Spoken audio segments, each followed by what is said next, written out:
ఇదిగోండి చిక్కుడుకాయ అండి, ఓ బాయిల్ చేస్తున్నాను. తాయిలం పేసానండి చూపించలేక. ఎల్లుల్లిపాయ బల్పూరు వేసుకోండి ఎవరైనా సరే అండి. పచ్చి తింటే మరీ మంచిదండి. పచ్చి తింటే మరి కొలెస్ట్రాల్కి రామబాణం లాంటిదండి. ఏదో అందరూ వెయిట్ లాస్ అందరూ ఏదో ఒకటి చెప్పేస్తారు, వెయిట్ లాస్ అని చూస్తున్నారండి. అది కాదు, పద్ధతి కాదండి. ఇది మట్టికి ఎల్లుల్లిపాయ పచ్చి నవ్వులితే మీకు మట్టి కొలెస్ట్రాల్కి, బ్యాడ్ కొలెస్ట్రాల్ అయినా ఏ కొలెస్ట్రాల్ అయినా మీకు చాలా బాగా తగ్గుతుందండి. ట్యాబ్లెట్ అక్కలేక తగ్గుతుంది. నేను ఇంతవరకు చెప్పగలనండి మీకు నిజంగానే. ఇదిగోండి టమాటీలు అండి, ఉల్లిపాయ అండి. ఉల్లిపాయ కొంచెం ఎక్కువ వేసుకుంటాం మేమండి కూరలో అండి. అందరూ అడుగుతారు అంతంత ఉల్లిపాయ కొంటున్నారు, ఏం చేస్తున్నారు అంటున్నారండి. ఉల్లిపాయ మేము ఎక్కువ తింటాం. ఇందులో కారం అక్కర్లేదండి. ఇంకా నేను పదే పదే మీకు చెప్పను సి విటమిన్ ఉంటుంది, సి విటమిన్ ఉంటుందని చెప్పలేనండి.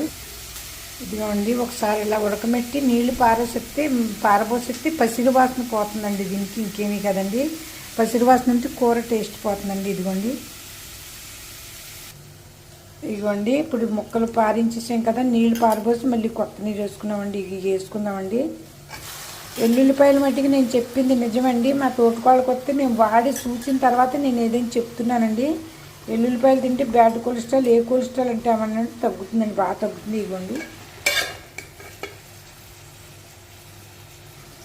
ఇదిగోండి టమాటాలు, ఉప్పు, పసుపు వేస్తేనండి. ఇంతే అండి, సింపుల్ అండి కూర, కానీ ఆరోగ్యానికి చాలా మంచిదండి. మలబద్ధకం ఉన్న వాళ్ళకి, ఏ జబ్బులకైనా అండి.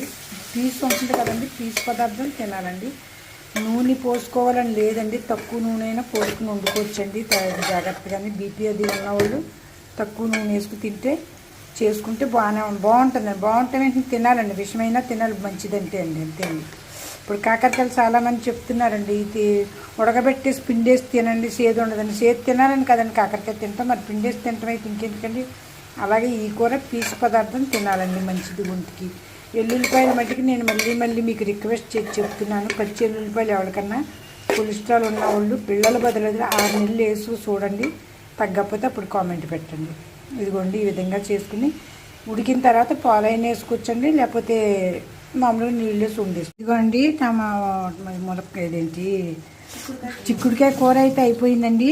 ఇందులో మేము పాలు వేసుకుంటున్నామండి. మీరు పాలు వేసుకున్న వాళ్ళు ఇంకో 2 టమాటాలు ఎక్స్ట్రా వేసుకుంటూ గుజ్జులో ఉంటుందండి.